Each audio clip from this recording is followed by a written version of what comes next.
You've never heard about the Chase Vault? What? Evidently not, because of all of us saying what? The moving coffins of Barbados. Okay. So this story goes back to Barbados, obviously, in the Lesser Antilles, right above South America. It's a really tiny sovereign island nation. It's only about 21 miles long by 14 miles wide, and it was for over 300 years a British colony. And so this story goes into the middle of the triangular trade, where sugarcane plantations were making the country most of its money, and slavery was instituted. But in Austin, in Christchurch Parish Cemetery, along the seaboard side of the Barbados southern coast, a sunken crypt was built for someone named James Elliot in 1724. And it was sunken somewhat into the ground. It was constructed mainly from the compacted coral that makes up the foundation of most of the island, but it was reinforced. A sunken crypt? Yeah, a sunken like crypt. Like the ones in New Orleans? Basically. So you had to like walk down a flight of stairs to go into the crypt, which was sunken underground, and it was compacted out of this coral that makes up like most of the island, limestone, and then it was reinforced with concrete about 2 feet thick. And they would seal it off with this marble slab of blue marble that said it was so large that it took about 6 or 7 men to move it in order to close it off. Wow. But for about 80 years, nobody inhabited this crypt.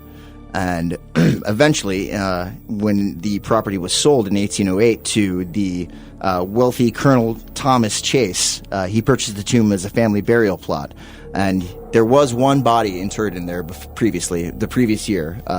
It was Thomasina Goddard, and she had been a family friend of the family that owned the crypt before they sold it to Thomas Chase. But he decided not to remove her body and to leave it there. But it wouldn't be long. Yeah, nobody likes moving bodies. Dead body, stay where the dead body want to stay. Yeah, I'm not touching that. But Goddard's remains were put in a simple wooden coffin inside of the vault.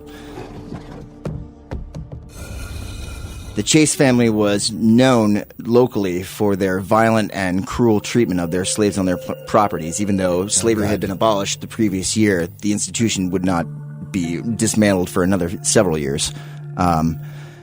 Particularly Thomas, the patriarch of the family, he was known for his rabid abuse of his family and his slaves. This plays in later on into the story. On almost immediately after he purchased the burial plot, tragedy struck the Chase family with the death of their 2-year-old daughter, Mary Ann Marie Chase, on February 22nd, 1808. Her remains were placed in a heavy, solid coffin made of lead, and when the marble slab was removed to inter her remains, it was noted that Teresa Goddard's wooden casket was there undisturbed and nothing was strange or it appeared to be totally normal, and the slab was replaced and resealed. And why are you telling us that a coffin was unmoved? That's scary as hell. Well, the thing just sat there. Could have been forever. Forever. So 4 years pass, and then in 1812, the death of Dorcas Chase, Mary Ann's older sister. D-O-R-C-A-S. Dorcas. That's Dorcas. unfortunate. Dorcas, that is unfortunate. Dorcas had her brother Dingus. Don't speak ill of the dead. Very respectful. So Dorcas Chase, Mary Ann's older sister, had passed away in 1812, and it's rumored that she had committed suicide by starvation because of her father Thomas Chase's abuse. And she was also buried in a lead casket of cumbersome weight, and she was buried on July the 6th of that year. And once again, upon opening and observing the interior of the tomb, nothing seemed to be amiss. And then less than a month later, Thomas Chase himself, the patriarch, he died, and the cause was also thought to be suicide. And Thomas's remains were to be buried in a 240-pound lead casket that took 8 men to move into the crypt. And when they opened the vault this time, though, they noticed that something was definitely wrong. The 2 daughters' caskets, both made of very heavy lead and totally solid, had been strewn across the tomb like it was like they were child's things. A lot of people reportedly said they were like child's toys strewn aside. I just got goosebumps. And one was leaned up upside down against the far wall of the tomb, and yet Goddard's casket remained untouched. So then the caskets were restored to their original places, and after all of that, wow. and entering the new casket of Thomas Chase, the tomb was resealed, and another 4 years pass, And then in September of 1816, an 11-year-old boy, Charles Ames, he passed away, and the tomb was reopened. And again, the coffins were discovered in disarray, including Chase's 240-pound behemoth casket, tossed aside like a child's thing. So by this time, there was a bunch of different rumors and stories going on in the parish that there was some haunting going on in this tomb, and people report screaming, and it's also attributed to the mysterious death of a bunch of horses unexpectedly throwing themselves off a cliff and killing themselves. Oh, wow. Was due to this tomb. That's creepy.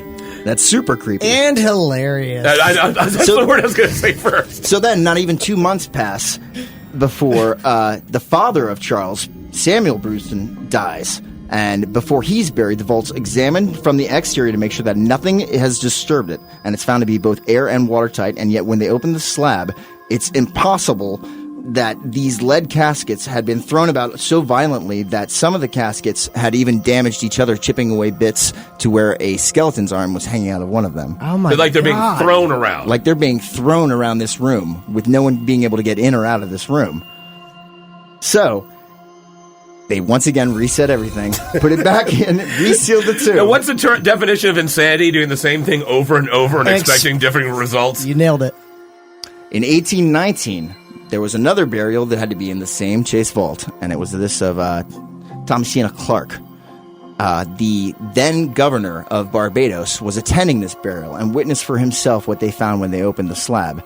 No one could explain it again. Was it at this point when like everyone knew about this? Everyone knew about Was this. It gonna sounds like a really Famously good haunted event at for this point. tourism. Let's see what happens And if we this all- pull back this- those slabs. And all this happened in less than 11 years. It's like Groundhog's Day with dead people. So when they open it up again, of course, again, all of the coffins have been thrown around violently, and they're all strewn all over. And again, Goddard's coffin was untouched. So the governor, after they reset everything once again, ordered a thorough examination of this site. He wanted to solve this mystery. He wanted to calm the fears of the people in the surrounding parish. And so he had the men put down this fine white sand inside the tomb, all across all the caskets and on the floor. So if someone was to enter it, they would see footprints or some sort of markings that would show trace evidence that someone had been inside of it. And then he also had them mortar off the marble slab when they resealed the tomb, and he put signet impressions of his ring to make sure that if it was cracked, that they would be able to tell that the seal was broken. The accounts are a little bit off on this, but somewhere between 8 months and 2 years later, he gave the order out of sheer curiosity. Yeah, of Let's course. go see if we find some crazy stuff, guys. So they went back down and they examined it, and the marble slab seemed untouched, and it seemed like nothing had been molested. The signet ring impressions were still there. He wanted further evidence, so he had them break the seals and open up the contents. And this is the creepiest part of all. So the 240-pound lead casket of Thomas Chase was barring the marble entranceway upright, standing on end, as if to prevent anyone from getting in or out of the room. It took 8 men to move the coffin down so they could get inside and inspect what had happened. And again, all of the coffins, these very, very heavy lead caskets, had been thrown all over, and it even to the point where a corner had chipped off of Marie Anne's casket, and a solid lead, which implies an incredible amount of force. And yet, the white sand he had put down, there were no footprints, nothing else was disturbed in the room.